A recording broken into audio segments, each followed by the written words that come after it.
ایک منٹ آپ کو مولانا عبدالواسع صاحب ایک منٹ آپ کو جمعہ ہے، آپ کو موقع دیا. وکیل صاحبہ تشریف رکھیں، سینیٹر صاحبہ. مولانا عبدالواسع. شکریہ جناب چیئرمین صاحب.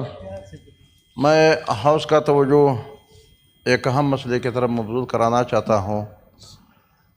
جناب چیئرمین، ہمارے لوگ اور پاکستان کے عوام زیادہ تر اپنے ملک سے باہر وہاں اپنے بچوں اور ان کے زندگی گزارنے کے لیے، پیٹ پالنے کے لیے وہاں مزدوری کرتے بیرونی ممالک میں، اور خاص کر خلیجی ممالک میں.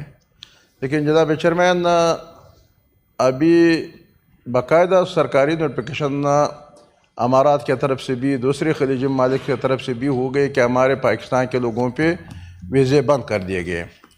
اور ویزے بند کرنے کے بعد خاص کر پورا ملک انحصار اس پہ ہے، لیکن بلوچستان اور خیبر پختونخوا اور سندھ، ان علاقوں میں یہ سب لوگ وہاں جا کر کے مزدوری کرتے ہیں اور اپنے گھر اور بسانے کے لیے، اپنے بچوں کو پالنے کے لیے وہ یہاں لاتے ہیں. اور ملک کو بھی فائدہ ہوگا کیونکہ ہمارے ملک میں بھی وہاں سے پیسہ آ جائیں گے، ڈالر آ جائیں گے ہمارے اکاؤنٹ میں.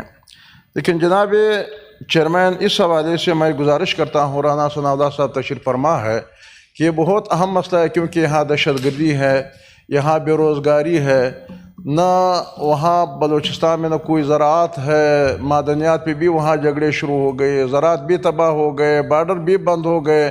اسی طرح خیبر پختونخوا میں اسی طرح صورتحال ہے. ملک کے دوسرے حصوں میں دہشت گردی کی وجہ سے لوگ بے روزگار ہے.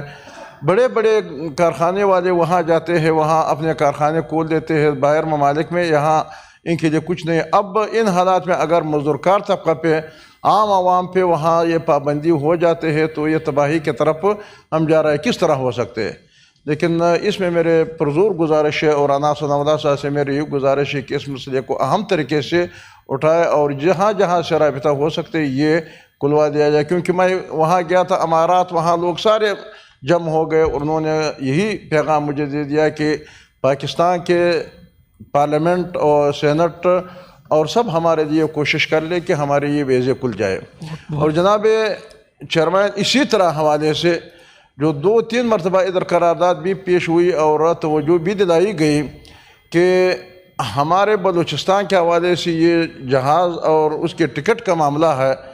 ابھی آپ وہاں امارات میں جاتے ہیں تو 30-35 ہزار 40 ہزار پہ آپ جا سکتے ہیں، لیکن کوئٹہ سے آتے ہوئے ادھر یہ تقریباً 60 ہزار 70 ہزار 1 لاکھ تک جب ایمرجنسی میں آپ جاتے ہیں تو ٹکٹ ہوتے ہیں. لیکن وہاں ہمارے لیے یا اس طرح لوگوں کے لیے تو چلو اپنا وہ ہے، لیکن وہاں دہشت گردی کی وجہ سے روڈوں پہ سارے خطرات ہیں.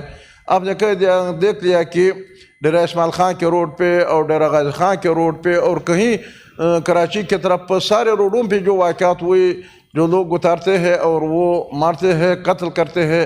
تو اگر وہ کچھ مزدوری وہاں کر کے یا وہاں ادھر پنجاب میں آتے ہیں یا اسلام آباد میں آتے ہیں یا دوسرے اضلاع میں تو جہاز کے ذریعے جا سکتے ہیں.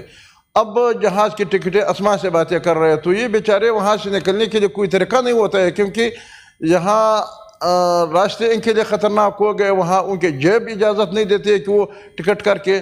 لیکن اب تک حکومت نے اس پہ کوئی غور نہیں کیا گیا، لیکن میں پوری طور پہ مطالبہ کرتا ہوں. بہت شکریہ سینیٹر مولانا عبدالواسع صاحب، آپ نے بہت اہم ایشو اٹھایا ہے. سینیٹر دنیش کمار صاحب.